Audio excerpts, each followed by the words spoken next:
Most men remember the exact second their life falls apart. For me, it was a Tuesday evening in late 2024, looking at 3 positive pregnancy tests sitting on our marble bathroom vanity. My wife looked into my eyes, swore on her soul that the child was mine, and begged me to forget the nightmare we had lived through for the last 6 months. I wanted to believe her so badly that I ignored every single red flag.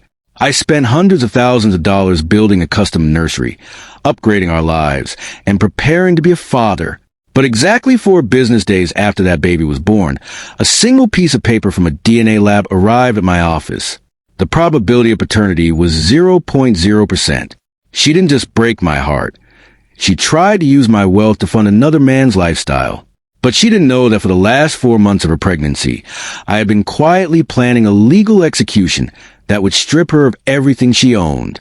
And yet, the most shocking part of this story isn't the revenge. It's what happened 18 months later, when I walked into a rundown 2-bedroom apartment and found her on her knees. To understand how a man lets himself get blinded like this, you have to understand who we were. My name is Julian, and at 32, I was a senior architectural partner at a firm I helped build from scratch. I was making a high 6-figure income, driving a custom European sports car, and living in a beautiful home in the hills. My wife, Sienna, was a brilliant, striking interior designer. To the outside world, we were the ultimate power couple. We were young, wealthy, and perfectly synchronized. Or so I thought. By late 2024, our demanding corporate schedules meant we were often ships passing in the night. One evening, while sharing a bottle of wine, Sienna dropped a bomb that made my blood run cold. She sat across from me and suggested an open marriage. She used all the modern buzzwords. She called it a progressive step, an emotional safety valve, and a way to satisfy external curiosities without damaging our financial and domestic empire. Every traditional boundary, I had screamed against it. But Sienna was a master manipulator of emotions. She spent weeks reassuring me, setting strict ground rules, absolute transparency, no mutual acquaintances, and the absolute guarantee that if either of us felt a single ounce of discomfort, the arrangement would instantly dissolve. Out of a desperate, suffocating fear of losing the woman I had loved since my university days, I did the stupidest thing a man can do. I swallowed my pride, silenced my intuition, and I agreed, keep watching. Because the exact rule she insisted on protect our marriage was the exact loophole I used later to legally destroy her. For the first 6 months, I completely abstained from the arrangement. I had no desire to touch another woman. Sienna, however, began expanding her social circle, frequently attending late-night art gallery openings and elite design networking events. I forced myself to become completely numb to the late-night vibrations of her phone and the sudden weekend business trips. I told myself I was being a secure, modern husband. Then came August of 2025. Sienna missed her period, and the pregnancy test confirmed our lives were changing forever. In that moment, a wave of primal joy washed over me, drowning out months of built-in anxiety. When I asked her, with a raw note of vulnerability in my voice, if the baby was mine, she didn't blink. She laughed, kissed me, and swore that she had stopped seeing anyone else weeks prior to our summer vacation in Cabo. She looked me in the eyes and said I was her only partner. I wanted the family dream so badly that I chose to believe her. The next 4 months were a whirlwind of blissful, expensive preparation. We officially closed the open marriage agreement, declaring our experimental phase completely over. I poured an absolute fortune into transforming our guest wing into a state-of-the-art nursery. I bought the highest-rated safety vehicles, cooked her organic meals, and turned down massive out-of-state architectural projects just to be present for every single doctor's appointment. But the truth has a funny way of leaking through the cracks of a perfect lie. During a routine anatomy scan in late December of 2025, the ultrasound technician was tracking the baby's development. The doctor casually mentioned the highly precise gestational age and the exact conception window based on the advanced structural measurements of the fetus. I sat in that dimly lit room, holding Sienna's hand, while my analytical brain performed a brutal mathematical calculation. The conception window the doctor specified did not align with our trip to Cabo. In fact, During that exact 5-day window, I had been 500 miles away in Chicago managing a massive structural crisis for my firm. Sienna had stayed behind, claiming she needed a solo weekend at a boutique wellness spa to decompress from her design deadlines. I looked at Sienna. The color had completely drained from her face. Her hand in mine went completely cold and limp. When we got to the car, she immediately went on the offensive, screaming that the doctor's metrics were just generalized estimates. But the seed of doubt had been planted, and it was watered by cold, hard chronological facts. The anxiety became a living monster inside our home. I couldn't sleep. I couldn't eat. I would lie awake at 3 a.m, watching my pregnant wife sleep, wondering if the child inside her carried a single strand of my DNA. When I calmly requested a non-invasive prenatal paternity test, a simple blood draw that could give us answers without harming the baby, she exploded. She accused me of being paranoid, controlling, and toxic. She used tears, anger, and emotional stonewalling to protect her secret. Her intense panic was the loudest confession she could have ever made. In January 2026, I realized that if I wanted to survive, I had to stop acting like a desperate husband and start acting like a strategist. I quietly retained the services of Arthur Vance, one of the most ruthless family law attorneys in the state. I paid a massive retainer up front, instructing him to prepare a comprehensive divorce filing, but to hold it until we had undeniable genetic proof. Arthur gave me a brutal warning. If I caused a scene before the birth, the court would legally presume me to be the father, locking me into astronomical temporary spousal support and child support before the DNA test could even be ordered. So I began my double life.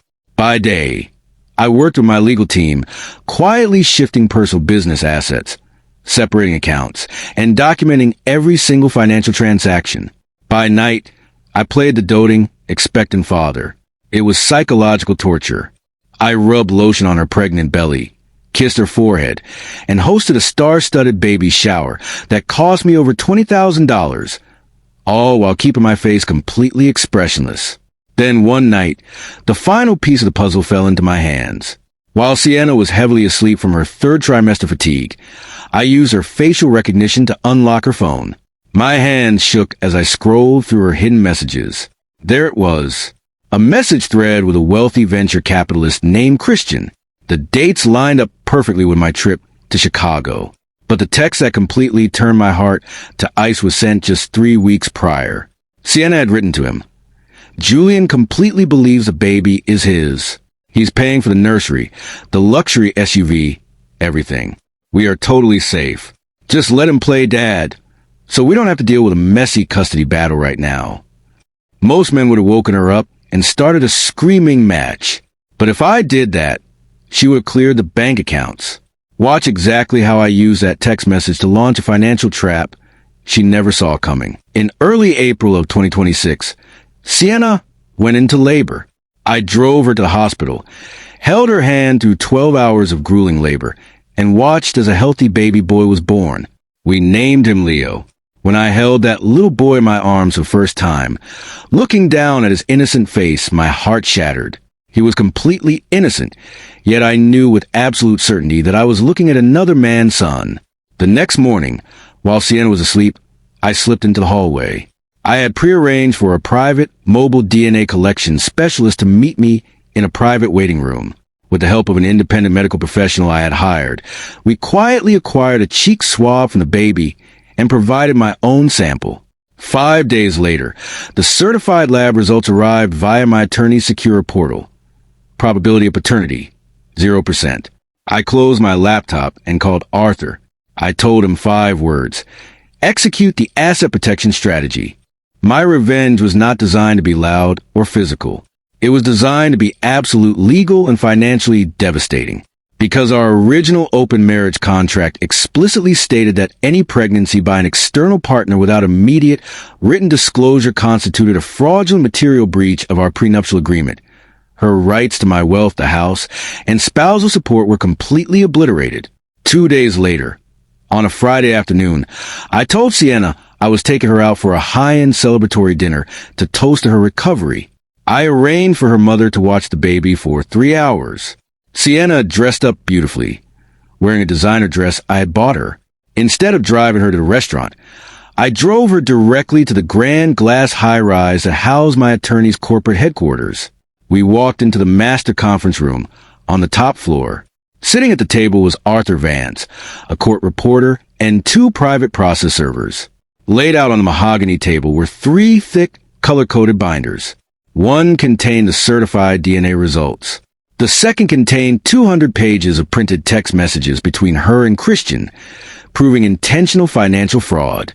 The third binder contained a fully prepared petition for dissolution of marriage, an emergency motion to remove my name from a birth certificate, and an eviction notice giving her exactly 72 hours to vacate my estate. Sienna stood at the doorway, her mouth opening slightly. I sat down, leaned back, and slid the DNA results across the table. I told her to read the bottom line. She didn't even touch the paper. She just looked at me, her eyes filling with a sudden primal terror, and whispered my name.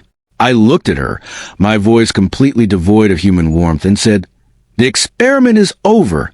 Get out of my house." The next 72 hours were a masterclass in legal destruction. Sienna went through every stage of panic. She fell to her knees, sobbing that Christian had completely blocked her number the moment she told him she was pregnant, that he had fled to Europe, and that I was the only true father Leo would ever know. She swore she would sign any document, give up every right just to stay in our home. But my heart had turned to absolute stone.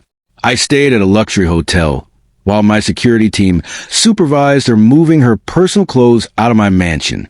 Because of her documented fraud, she left the marriage with absolutely nothing. She went from a multi-million-dollar estate to a tiny 2-bedroom apartment in a mediocre part of town, financed entirely by her elderly mother's pension. Her high society lifestyle, her elite social standing, her black credit cards vanished overnight. By May of 2026, the divorce was finalized with unprecedented speed.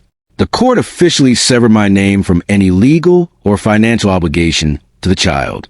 I threw myself entirely into my architectural work, securing 2 massive international design contracts that elevated my firm to a global level. I changed the locks, stripped the nursery, and turned it into a high-end home fitness studio. I had won a total, flawless legal victory. But as the weeks rolled into June of 2026, a strange, toxic sickness settled into my soul. I had protected my wealth. I had punished a betrayal with absolute perfection. Yet, every time I walked past that room, I didn't see my fitness equipment. I saw the innocent face of a little boy who had curled his tiny hand around my index finger in that hospital room.